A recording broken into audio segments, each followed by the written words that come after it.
जय श्री राधे। हर हर महादेव। दोस्तों, आज हम आपको भक्त ध्रुव की कथा सुनाएंगे। दोस्तों, शत्रुपा और स्वयंभू मनु से दो पुत्र प्राप्त हुए, जिनका नाम था प्रियव्रत और उतानपाद। राजा उतानपाद की दो पत्नियां थीं। उन दो में से महाराज सुरुचि को अधिक प्यार करते थे। भगवत कृपा से सुनीति को ध्रुव और सुरुचि के गर्भ से उत्तम नामक पुत्र उत्पन्न हुए। एक बार राजा सुरुचि के पुत्र को गोद में बैठाकर प्यार कर रहे थे। उसी वक्त प्रेम प्यासा ध्रुव भी अपने पिता की गोद में बैठने को उद्यत हुआ। अपनी सौत के पुत्र ध्रुव को पिता की गोद में चढ़ते देख सुरुचि ईर्ष्या करते हुई बोली, हे वत्स, तुम पिता की गोद में प्यार पाने योग्य नहीं हो। यह कहते हुए सुरुचि ने एक झटके से ध्रुव को पिता से अलग कर दिया।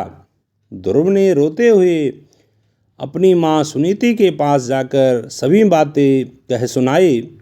तब वह ध्रुव से बोली, बेटा, तेरी सौतेली माँ ने सत्य ही कहा है कि तुम अपने पिता की गोद में बैठने योग्य नहीं है।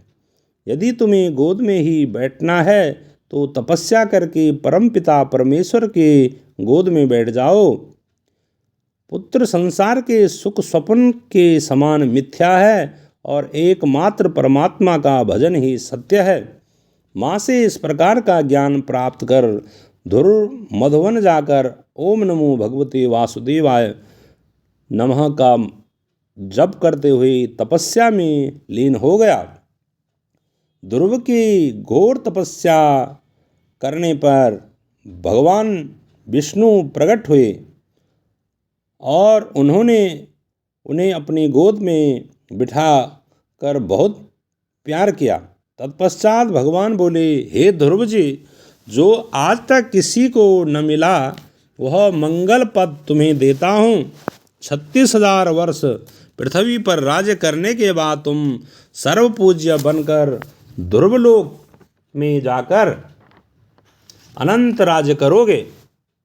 इसके बाद ध्रुव को आत्मज्ञान और महान शक्ति प्राप्त हुई तथा वह अपने माता पिता के पास लौट आया। घर लौटने पर ध्रुव को पिता ने हृदय से लगा लिया। कुछ समय के बाद ध्रुव को विवाह योग्य जानकर महाराज उत्तानपाद ने उसकी शादी भरमी और इला नाम की कन्या से कर दी। भरमी ने कल्प और वत्सल तथा इला ने उत्कल नामक पुत्र और एक पुत्री को पैदा किया। उत्कल एक बार शिकार में गया था जहां उसे यक्षों ने मार डाला। इससे क्रोध होकर ध्रुव ने यक्षों की अलकापुरी को घेरकर भयानक आक्रमण कर दिया।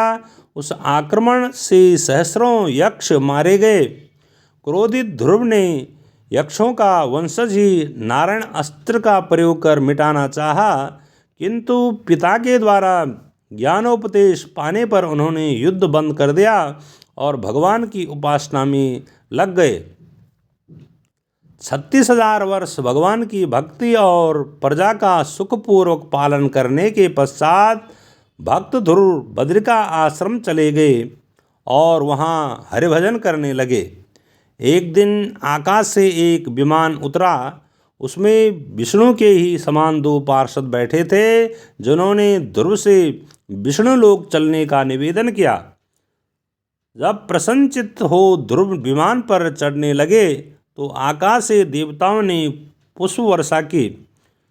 उसी वक्त ध्रुव ने देखा कि उसकी माँ भी विमान पर सवार हो स्वर्ग की ओर जा रही है। उन्हें देखते हुए पीछे से भक्त ध्रुव भी वैकुंठ लोक पहुँचे, जहाँ उन्हें उत्तर दिशा में अचल स्थान मिला। वह आनंदपूर्वक वहाँ निवास करते हैं, जहाँ सप्तऋषि मंडल सदैव उनकी परिक्रमा करते रहते हैं। वह लोक आज के युग में ध्रुव तारा लोक को कहते हैं, जो आकाश में सबसे बड़ा तारा रूप में उत्तर दिशा में दिखाई पड़ता है। वह ध्रुव तारा नाम से प्रसिद्ध है। जय श्री राधे। हर हर महादेव। दोस्तों, ये थी कथा भक्त ध्रुव की।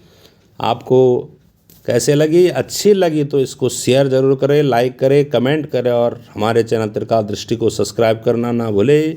जय श्री कृष्ण।